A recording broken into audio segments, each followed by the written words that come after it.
Your Honor, I would like to do my opening statement. Thank you.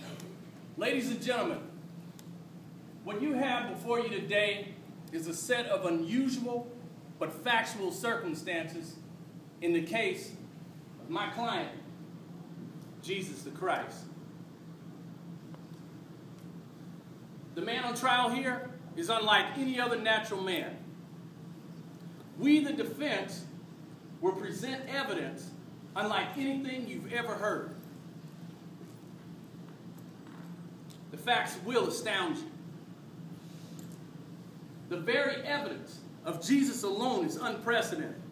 There has never been, nor will there ever be, a man to walk the face of the earth like Jesus the Christ.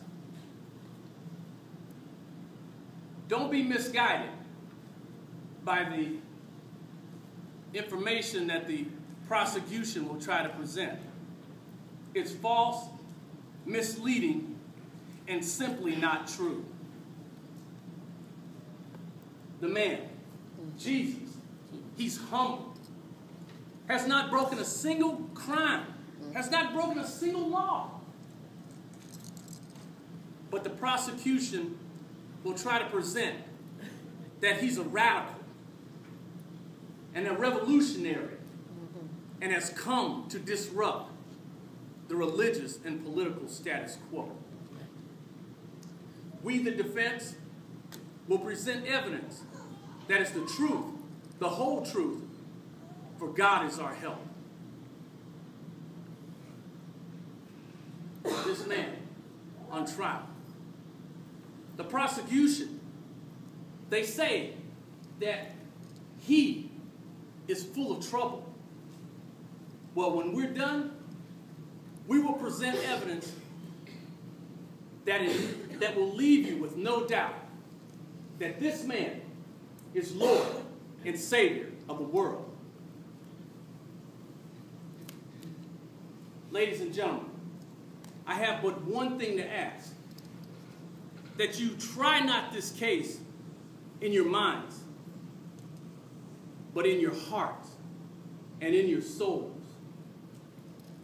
For therein lies the real truth. Thank you, Your Honor. I have no further statements.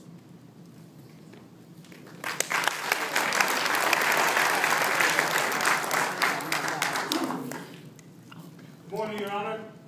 Ladies and gentlemen, I am the prosecution, and you've heard lots of compliments given to me by the defense. So I'm going to go into my closing statements. In this trial, you've heard a lot of things about Jesus Christ. I'm not here to argue if this is a good man or a bad man. I'm not here to argue if he did kind acts towards human beings. We're here in a courtroom discussing facts. I see some of you don't want to look at me. Can't even bear to look at me because I'm the prosecution for your Savior. Right? This is a courtroom, ladies and gentlemen. This is about simple facts. I'm going to get into a couple stories, but first I want to start off by reading to you a couple things here. The Messiah. Who knows what the Messiah means? Yeah, the anointed one. Okay, very good. It says that when the true Messiah comes, these are the things that must happen, that will happen. 1, he will build the third temple. That's in Ezekiel. 2, he will gather all Jews back to the land of Israel. 3, he will usher in an era of world peace. World peace. We will not raise swords against each other. Nations will not fight amongst nations. And 4, he will spread universal knowledge of God and of Israel. We will unite in humanity via race, creed, color. All men are equal. Ladies and gentlemen, I ask you today, is that the case? Are all men equal? Are there not wars going on? senseless lives being lost. If this was truly the Messiah, Jesus Christ of Nazareth, would we not have peace?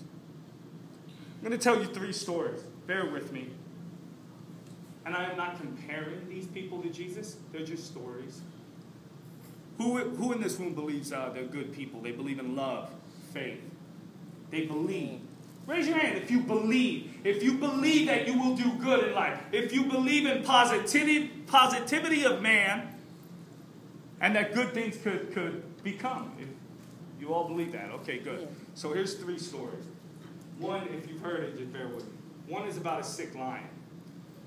A man's walking through the jungle. He stumbles upon a sick lion who's dying. He's hurt. He's meek. So the man's hesitant to step up to this lion. It's a lion.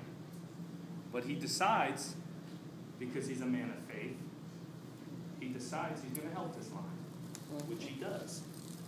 He wraps his arm around the lion. He nurtures him. He feeds him. He brings this lion back to health. He gets him strong again. So one day, he's smiling at the lion, and he's happy for what he's done. And the lion bites him! The lion bites him. Yeah. And as he's dying, he looks up at the lion, and the lion has blood on it, and he says, "Why would you bite me?" And he says, "Man, you knew I was a lion when you helped me." Another story. I'm gonna call this story the Average Joe. Average Joe was a good kid, grew up in a good home, but he developed what I call a disease. This is a disease of addiction. Joe got addicted to drugs. And Joe could not fight this addiction or this quench and this thirst. And Joe would do things. He would steal from people he loved. How many of you know Joe's? He would steal from people he loved. He would lie to people he loved. He would do anything he had to do to get a fix.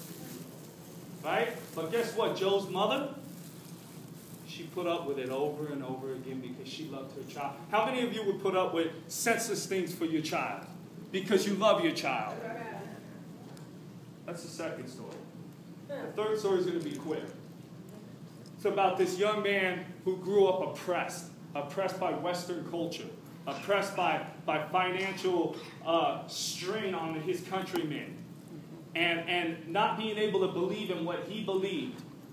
This man ended up rising through the ranks and became a great businessman, did great business with our country, with America. He made lots of money. And he got his people to rally behind him and follow behind him because he made them believe and he spoke that they were just as good as any and they should be able to believe in the God of their choice, which he called Allah. And he was a peaceful man for a long time. This man later manufactured, planned, and did one of the biggest attacks on American soil. His name was Bin Laden. Bin Laden with the will and the belief that he could do. Because he believed in something, like all of you believe. You said in the beginning you believe. You raised your hand. You believed that you could do. Well, he believed. And he did. He brought tragedy and chaos. Now, I am not comparing Jesus Christ to any of these people. But here's my question. Is Jesus Christ truly the Son of Man? Yes. The Messiah? God? Or is it possible that he's just an average Joe? He's that mother. You're believers. I don't question that. But this is a courtroom. I need facts. And the facts are this. None of the prophecies have been fulfilled as of yet. And when we go back in time, not today, when there's a New Testament, not today in your belief. We're back in the courtroom of the days of Jesus Christ, when all of us were Jews and all of us believed in the Old Testament. So you got to ask yourself on that day, that very day, is he the Son of God? Has he fulfilled all prophecies? You don't have to answer to me. I would not want to be in your shoes. I thank you for your time. But I want you to go home today and really think about where you stand. Thank you.